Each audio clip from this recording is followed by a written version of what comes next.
Good evening दोस्तों, कैसे हैं आप लोग। उम्मीद है बहुत अच्छे होंगे। हम लोग प्रतिदिन रात को 8 बजे देख रहे हैं जीएस का मॉक टेस्ट, एसएससी जीडी और एमटीएस स्पेशल, जिसमें से अधिकतर प्रश्न आपके एग्जाम में देखने को मिल जाएंगे हमारे ही वीडियो से। ठीक है, तो अगला प्रश्न है हमारा। क्षमा चाहता हूँ, शुरू करते हैं हम अपना आज का अपने चैनल खुरपाती ग्रुप पे मॉक टेस्ट 4 3 पार्ट हम लोग देख चुके हैं। एसएससी जीडी एमटीएस स्पेशल, ठीक है, जीके जीएस का टॉप 25 जीके जीएस। ठीक है, तो शुरू करते हैं हम अपना आज का पहला प्रश्न। हमारा पहला प्रश्न आपके सामने ये रहा। एक मिनट। पहला प्रश्न, किस दिन को अंतर्राष्ट्रीय अहिंसा दिवस के रूप में मनाया जाता है? किस दिन को अंतर्राष्ट्रीय अहिंसा दिवस के रूप में मनाया जाता है? 30 जनवरी, 1 मई, 2 अक्टूबर या फिर 24 अक्टूबर?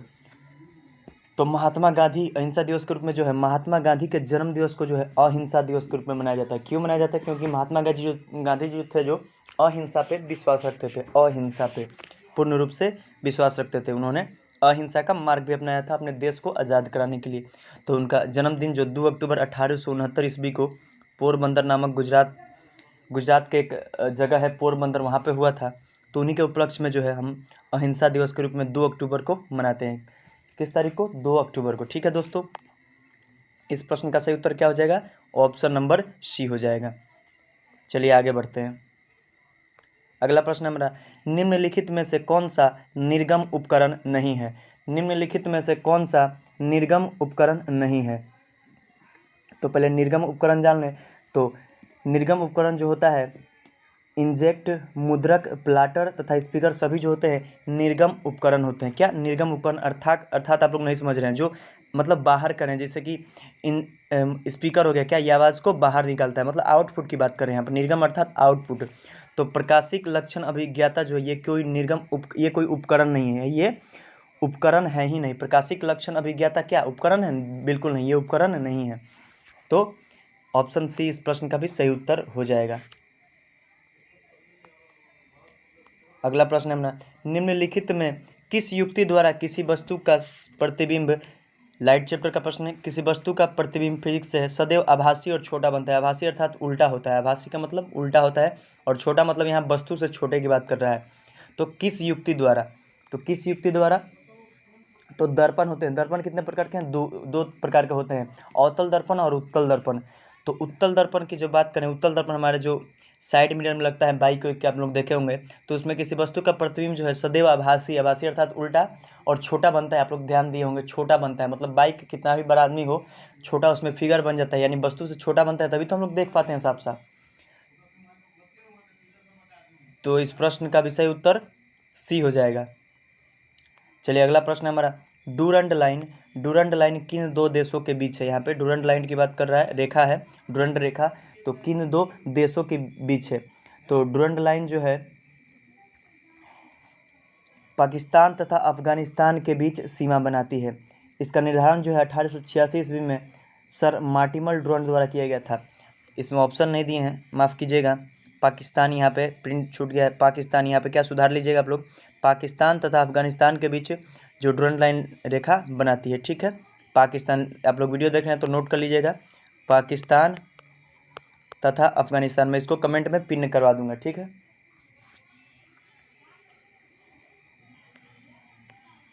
अगला प्रश्न है हमारा,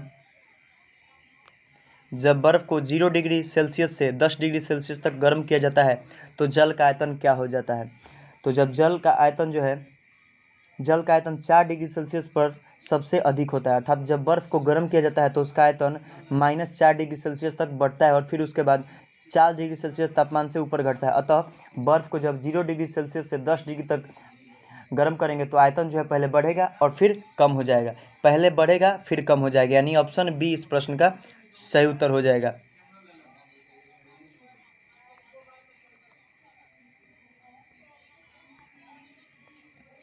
यदि एक घटिया वस्तु की कीमत गिर जाती है तो उसकी मांग क्या बढ़ जाती है, गिर जाती है, या फिर वही बनी रहती है, या फिर सभी? तो ये तो सिंपल प्रश्न इकोनॉमिक्स का, घटिया वस्तु की जब कीमत गिर जाएगी तो उसका मांग भी है, सिंपल सी बात है, गिर जाएगा। ठीक है, गिर जाएगा उसका मांग।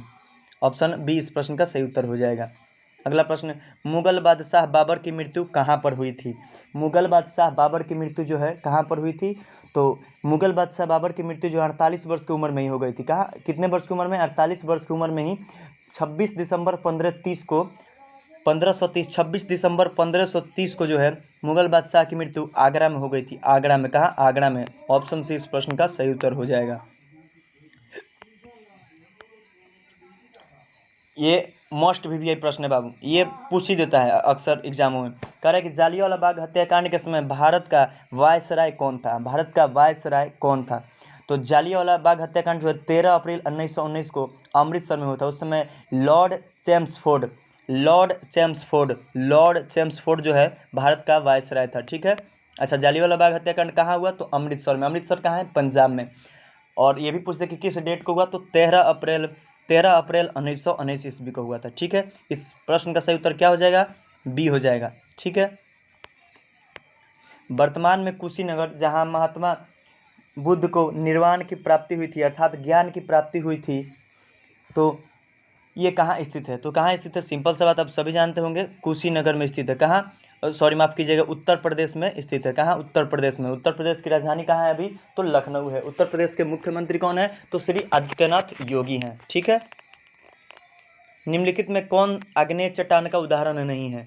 यह मोस्ट वीवीआई प्रश्न है। मोस्ट वीवीआई प्रश्न, बड़े बड़े चैनल यूट्यूबर जो है इस प्रश्न को करा रहे हैं, और ये प्रश्न एग्जाम में बार बार पूछा जाता है, इसलिए इस प्रश्न को कराया जा रहा है। इसके बारे में थोड़ा सा हम लोग अच्छे से जानेंगे। आग्नेय चट्टान जो है स्थूल परत रहित कठोर संघनन एवं जीवाश्म रहित होती है।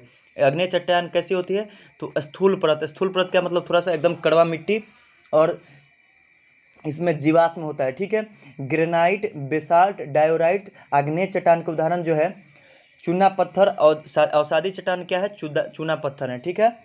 अवसादी चट्टान, चूना पत्थर जो है अवसादी चट्टान है, और ग्रेनाइट, डायोराइट आग्नेय चट्टान के उदाहरण है। कौन कौन से? ग्रेनाइट, डायोराइट, बेसाल्ट, ये सभी जो है क्या?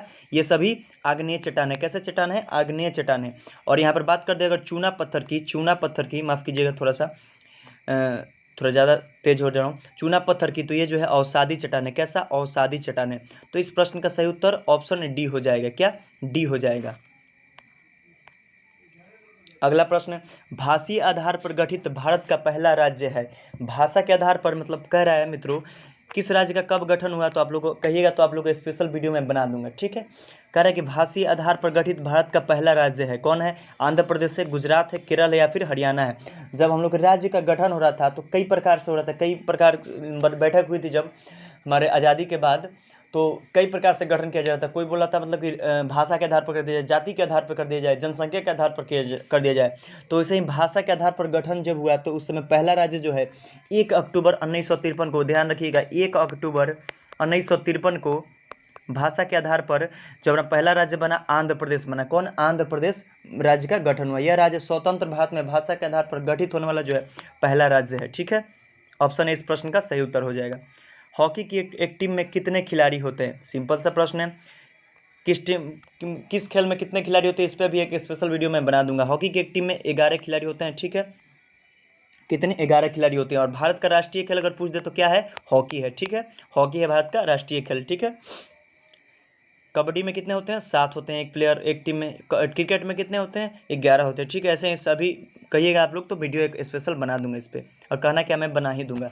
कह रहा अगला प्रश्न, राष्ट्रीय गोवर्धन योजना की शुरुआत किस प्रदेश में हुई है? राष्ट्रीय गोवर्धन योजना की शुरुआत किस प्रदेश में हुई है? तो राष्ट्रीय गोवर्धन की शुरुआत जो है करनाल जिले में, हरियाणा के करनाल जिले में 30 अप्रैल 2018 को हुई थी। कहाँ? हरियाणा के एगो करनाल नाम जिला है, करनाल नामक जिला है, वहाँ 30 अप्रैल 2018 को जो है गोवर्धन योजना की शुरुआत हुई थी। कौन सी योजना? गोवर्धन योजना की शुरुआत हुई थी। ठीक है। समझ में आ गया? आगे बढ़ें। अगला प्रश्न, पूंजीवादी अर्थव्यवस्था में कीमत निर्धारित किसके द्वारा होता है? पूंजीवादी अर्थव्यवस्था में कीमत निर्धारण किसके द्वारा होता है? मांग और पूर्ति के द्वारा, सरकारी प्राधिकारों के द्वारा, बाजार में क्रेता के द्वारा, या फिर बाजार में विक्रेता के द्वारा। तो पूंजीवादी अर्थव्यवस्था में कीमत निर्धारण जो है मांग और पूर्ति के आधार पर की जाती है। ऑप्शन ए इस प्रश्न का सही उत्तर हो जाएगा। प्रश्न देख लीजिएगा आप लोग। तो इस प्रश्न का सही उत्तर क्या हो जाएगा? ऑप्शन ए, मांग और पूर्ति के आधार पर जो है उसमें कीमत निर्धारण करते हैं। सिंपल सी बात है, जितना डिमांड बढ़ेगा उसी के अनुसार ना प्राइस रखा जाएगा जी, है कि नहीं। चलिए आगे बढ़ते हैं। लॉक वॉक डू, इस बुक, ये मोस्ट वीवीआई प्रश्न है और मैं आप लोग जितने भी इंपॉर्टेंट बुक है ना मैं एक ही वीडियो में करा दूंगा। आप लोग चिंता ना करें, जीएस का एकदम संपूर्ण तैयारी मैं करा रहा हूँ, एकदम अच्छे से कराऊंगा, ठीक है दोस्तों। सभी वीडियो मेरा आप ध्यान से देखिएगा, सभी वीडियो मतलब एकदम आपके लिए इंपॉर्टेंट है, ठीक है। और चिंता करने की कोई बात नहीं है, एग्जाम से पहले आपका सब क्लियर हो जाएगा। और प्रतिदिन इस टेस्ट में आना आप लोग ना भूलिएगा। ये 25 जो सीरीज चल रहा है ना, ये एग्जाम के एक दिन पहले तक चलेगा बाबू। और एकदम मस्ती में, एकदम दिल खोल के पढ़िए आप लोग, ठीक है। मस्ती में एकदम पढ़िए, एकदम हंसते खेलते टेस्ट दीजिए। कह रहा है कि लॉग वॉक टू फ्रीडम पुस्तक का लेखक कौन है, इस पर एक स्पेशल वीडियो मैं कराऊंगा, ठीक है। अभी इसको बारे में जान लेते हैं। लॉग वॉक टू फ्रीडम पुस्तक के जो लेखक हैं बाबू, इसके लेखक हैं ये मतलब ये किसके बारे में है, नेल्सन मंडेला की। नेल्सन मंडेला की जो है ये आत्मकथा क्या है, इस बुक में है क्या, नेल्सन मंडेला की आत्मकथा है, ठीक है। और 1924 में ये जो है 1924 में जो है इसको प्रकाशित किया, माफ़ कीजिएगा 1994 में जो है इसको जो है प्रकाशित किया गया था। कब, 1994 में जो है इसको प्रकाशित किया गया था, क्या, लॉक वॉक टू फ्रीडम, ठीक है। एक सेकेंड, इसको प्रकाशित कब किया गया था, 1994 ईस्वी में। कब, 1994 ईस्वी में। तो इस प्रश्न का सही उत्तर क्या हो जाएगा, नेल्सन मंडेला, ठीक है।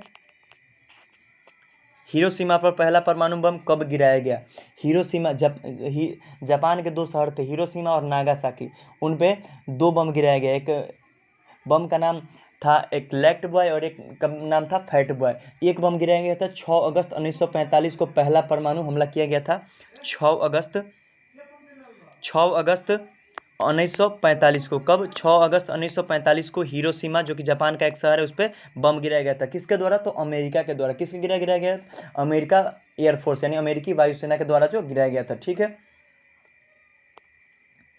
अगला प्रश्न है, लोकसभा का चुनाव लड़ने के लिए प्रत्याशी की न्यूनतम आयु कितनी होनी चाहिए। लोकसभा का चुनाव लड़ने के लिए प्रत्याशी की न्यूनतम आयु जो है, प्रत्याशी की न्यूनतम आयु कितनी होनी चाहिए, तो 25 वर्ष। कितनी, कम से कम वो प्रत्याशी जो है 25 वर्ष का होना ही चाहिए, ठीक है बाबू। इस प्रश्न का सही उत्तर सी हो जाएगा। विश्व बैंक का एक अन्य नाम क्या है। वर्ल्ड बैंक का कह रहा है एक अन्य नाम क्या है। वर्ल्ड बैंक जो है हमारा, वर्ल्ड बैंक, उसका एक अन्य नाम क्या है, तो अंतर्राष्ट्रीय पुनर्निर्माण तथा विकास बैंक विश्व बैंक का जो है दूसरा नाम है। क्या, दूसरा नाम क्या है, अंतर्राष्ट्रीय पुनर्निर्माण तथा विकास बैंक। इस प्रश्न का सही उत्तर ए हो जाएगा। लेकिन अगर पूछ दे आपसे एक और प्रश्न, ध्यान दीजिएगा कि वर्ल्ड बैंक की स्थापना कब की गई थी। अगर आपसे पूछ दे तो क्या करिएगा बाबू, वर्ल्ड बैंक की स्थापना कब की गई थी, तो क्या बताइएगा, तो वर्ल्ड बैंक की स्थापना जो है वर्ष 1945 ईस्वी में की गई थी। कब, वर्ष 1945 ईस्वी में की गई थी, ठीक है। अगर आपसे पूछ दे कि इसका मुख्यालय कहाँ है, आपसे पूछ ही देगा बाबू कि इसका मुख्यालय कहाँ है, तो कहाँ बताइएगा, Washington DC, Washington DC, Washington DC. अब वाशिंगटन डीसी कहाँ है, तो यूएसए में, यूनाइटेड स्टेट ऑफ अमेरिका में है वाशिंगटन डीसी, जहाँ पे विश्व बैंक का मुख्यालय है, ठीक है मित्रों। आगे बढ़ते हैं। अगला प्रश्न है, 1857 के विद्रोह, 1857 का जो विद्रोह हुआ था उसमें भारत का गवर्नर जनरल कौन था। 1857 के विद्रोह में भारत का गवर्नर जनरल कौन था, तो कौन था बाबू, लॉर्ड कैनिंग। कौन था, लॉर्ड कैनिंग। क्या, लॉर्ड कैनिंग। लॉर्ड कैनिंग कब से कब तक रहा गवर्नर भारत का, ये भी पूछ सकता है आपसे। तो 1856 से कब, 1856 से 1862 ईस्वी तक अपने भारत का गवर्नर कौन रहा, लॉर्ड कैनिंग। इसके बीच में कुछ भी पूछे अगर प्रश्न किसी भी प्रकार के, तो आप लोग को लॉर्ड कैनिंग मानना है। कब, शासनकाल याद रखना है, 1856 से 1862 ईस्वी तक, ठीक है। इस विद्रोह के पश्चात ही जो है प्रशासनिक सुधार के अंतर्गत भारत का शासन कंपनी के हाथों से सीधे ब्रिटिश सरकार के नियंत्रण में ले लिया गया था, ठीक है, इस विद्रोह के पश्चात ही।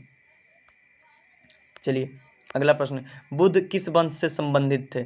बुद्ध जो है किस वंश से संबंधित थे, तो बौद्ध धर्म के संस्थापक गौतम बुद्ध जो है शाक्य गण वंश से संबंधित थे। गौतम बुद्ध का जन्म 563 ईसा पूर्व कपिल वस्तु के लुम्बिनी नामक स्थान पर हुआ था। इन्हें एशिया का ज्योति पुरुष भी कहा जाता है। गौतम बुद्ध को एशिया, लाइट ऑफ एशिया भी कहा जाता है। इनका जन्म, ये जो है शाक्य वंश से संबंधित है। किस वंश से, शाक्य वंश से, ठीक है।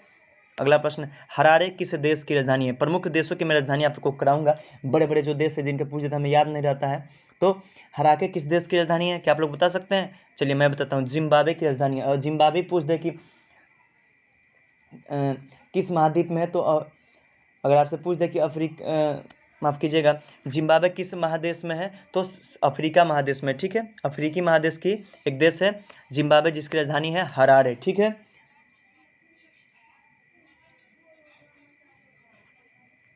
एक मोस्ट वीवीआई प्रश्न है, आप लोग 22 नंबर प्रश्न देख लीजिएगा। कह रहे कि भारत की जनसंख्या में ऋणात्मक वृद्धि दर किस दशक में दर्ज की गई थी? भारत की जनसंख्या में ऋणात्मक वृद्धि दर किस दशक में दर्ज की गई थी? तो भारत में जनसंख्या की ऋणात्मक वृद्धि दर जो है 1911 से 1921 के दशक में की गई थी, और इसे भारत के जनसंख्यीय इतिहास में महान विभाजक वर्ष की भी संज्ञा दी जाती है, ठीक है। तो इस प्रश्न का सही उत्तर ऑप्शन बी हो जाएगा। अगला प्रश्न, निम्नलिखित में से कौन सा संसाधन अजैव और नवीकरणीय है? निम्नलिखित में से कौन सा संसाधन अजैव और नवीकरणीय है? तो अजैव संसाधन क्या होता है? तो ऐसे संसाधन जिन्हें पुनः उत्पन्न या शीघ्रतापूर्वक नवीकृत किया जा सकता है उसे अजैव और नवीकरणीय संसाधन कहा जाता है। क्या? ऐसे संसाधन जिसे पुनः उत्पन्न या शीघ्रतापूर्वक नया मतलब नवीकृत किया जा सकता है उसे अजैव और नवीकरणीय संसाधन कहा जाता है। तो उदाहरण के लिए जल, सूर्य, पवन ऊर्जा एवं मिट्टी जो है इत्यादि क्या है? नवीकरणीय संसाधन है। तो ऑप्शन बी सी इस प्रश्न का सही उत्तर हो जाएगा। क्लियर है? चलिए अगला प्रश्न हम देख लेते हैं। अगला प्रश्न है, विशेष आर्थिक क्षेत्र की अवधारणा सर्वप्रथम कहाँ शुरू की गई थी? विशेष आर्थिक क्षेत्र SEZ स्पेशल इकोनॉमिक्स जोन की अवधारणा सर्वप्रथम कहाँ शुरू की गई थी? तो सर्वप्रथम जो है इसकी अवधारणा जो है चीन में, कहाँ? चीन में शुरू की गई थी। कहाँ? चीन में शुरू की गई थी, ठीक है। अगला और लास्ट प्रश्न अपना देखेंगे आज का। निम्न में कौन सी रबी की फसल नहीं है? निम्न में कौन सी रबी की फसल नहीं है?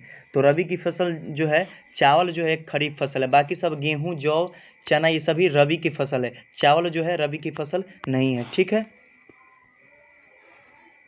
चलिए आज के लिए वीडियो में इतना ही, फिर मिलेंगे नेक्स्ट वीडियो में। तब तक के लिए जय हिंद, जय भारत। हमारा सुबह 7 बजे हमारा 15 मिनट का मुख्य समाचार वाला वीडियो आता है, उसमें क्वेश्चन आंसर कल करा दूंगा, ठीक है, या फिर इस हफ्ते में करा दूंगा पूरे हफ्ते का क्वेश्चन आंसर। तब तक मुख्य समाचार आप लोग देख सकते हैं, उसमें मतलब इंपॉर्टेंट आपको जनरल करंट अफेयर क्लियर हो जाते हैं, ठीक है बाबू।